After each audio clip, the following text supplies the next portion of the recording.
सगळ्यांसारखाच रोज उठल्यावर मलाही पडणारा प्रश्न म्हणजे आज टिफिनला कोणती भाजी न्यायची, काय बनवायचं. आणि भाज्या तर ठरलेल्याच असतात ना, त्याच आपल्याला आलटून पालटून बनवाव्या लागतात. दिनचर्या होते सुरू अशी माझ्या घरात असलेल्या निसर्गाच्या सानिध्यातून आणि थोडंफार व्यवस्थित ठेवण्यातून. नमस्ते, मी शीतल. टेस्टी मोमेंट्समध्ये आपणा सर्वांचे मनपूर्वक स्वागत करीत आहे.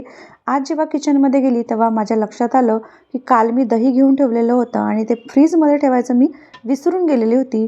श्रीखंड बनवायचा बेत होता. भाजीमध्ये आज मी टिफिनला नेणार आहे गाजर आणि फुलकोबीची मिक्स व्हेजिटेबल. फ्लॉवरची भाजीची रेसिपी तर मी बरेचदा तुमच्यासोबत शेअर केलेली आहे. सुकी भाजी, वेगळ्या पद्धतीची भाजी, रस्सा भाजी. पण आजची भाजी थोडीशी डिफरंट आहे आणि त्याला मी माझा ट्विस्ट आणि टच दिलेला आहे.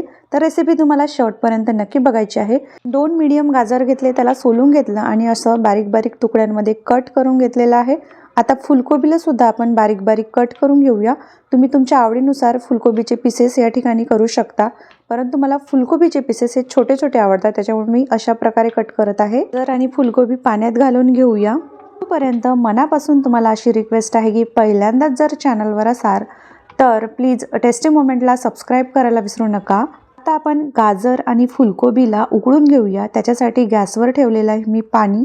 त्याच्यात अगदी थोडंसं घातलेलं आहे मीठ आणि पाणी चांगलं गरम झालं की फुलकोबी आणि गाजर घालून त्याला 1-2 उकळ्या येईपर्यंत आपण उकडून घेऊया. प्रत्येक वेळेस मी फुलकोबीची भाजी बनवण्या अगोदर तिला उकडून घेत असते, कारण बरेच किडे वगैरे असतात त्याच्यामध्ये. भाजीसाठी काही बेसिक प्रिपरेशन करून घेऊया. त्याच्यासाठी खलबत्त्यामध्ये 2 छोटे आल्याचे काप, 6 ते 7 लसणाच्या पाकळ्या आणि अगदी पाव चमचा जिरे घातलेला आहे.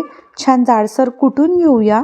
बरेचदा मी मिक्सरला आलं लसणाची पेस्ट लावण्यापेक्षा असं कुटलेलं प्रिफर करते, त्याने एक वेगळाच टेस्ट भाजीला येतो. आवडीप्रमाणे तेल घालायचं. तेल चांगलं कडकडीत गरम झालं की मोहरीचा तडका करायचा. नंतर एक मीडियम आकाराचा कांदा कट करून घातलेला आहे. छान सोनेरी रंग येईपर्यंत आणि सॉफ्ट होईपर्यंत मीडियम टू लो फ्लेमच्या दरम्यान परतून घेऊया. त्याच्यानंतर आलं, लसूण आणि जिऱ्याची पेस्ट घालूया. त्याला सुद्धा व्यवस्थित या कांद्यासोबत तेलामध्ये फ्राय करून घेऊया. कांदा चांगला सॉफ्ट आणि गोल्डन ब्राऊन झाला की त्याच्यामध्ये छोट्या चमच्याने अर्धा चमचा हळद, 1 चमचा भरून लाल तिखट, अर्धा चमचा भरून धने पावडर. हे मसाले आपल्याला आपल्या आवडीनुसार घालून घ्यायचे आहेत. तिखटाचं प्रमाण किंवा बाकी मसाल्याचं प्रमाण तुम्ही तुमच्या आवडीनुसार कमी जास्त करू शकता. आता उकडून ठेवलेली फुलकोबी आणि गाजर घालूया. आवडीनुसार वरून मीठ घालूया. आता या भाजीला देणार आहे मी माझा ट्विस्ट. तर त्याच्यासाठी मागच्या व्हिडिओमध्ये मी एक कूट प्रिपेअर केलेला होता. त्याच्यामध्ये शेंगदाणे, तीळ आणि खोबरं वापरलेलं होतं आणि सुकी लाल हिरवी मिरची वापरलेली आहे. तर ते दाण्याचं कूट किंवा ते जे पावडर आहे ते 2 चमचे घातलेले आहे. वरून थोडीशी कोथिंबीरसुद्धा ॲड केलेली आहे. व्यवस्थित सगळं साहित्य सगळे मसाल्यामध्ये एकजीव करून घेऊया. झाकणे ठेवून साधारणतः 2 ते 3 मिनटासाठी भाजीला वाफवून घेऊया. आणि जबरदस्त इथे कोबीची भाजी बनवून तयार आहे एका वेगळ्या ट्विस्ट आणि वेगळ्या टेस्ट सोबत. गाजरामुळे या भाजीला एक गोडवा येतो आणि छान खाण्यास चविष्ट ही भाजी बनवून तयार होते. याच्यामध्ये आता तुम्ही तुमच्या आवडीप्रमाणे मटरचे दाणे सुद्धा ॲड करू शकता. वरून पाव चमचा गोडा मसाला घातलेला आहे. भरपूर अशी कोथिंबीर घालूया. व्यवस्थित मिक्स करून घेऊया आणि जबरदस्त मिक्स व्हेजिटेबल म्हणजे फ्लॉवर आणि गाजराची ही भाजी इथं बनवून तयार आहे. एकदा हे कॉम्बिनेशन नक्की ट्राय करून बघा.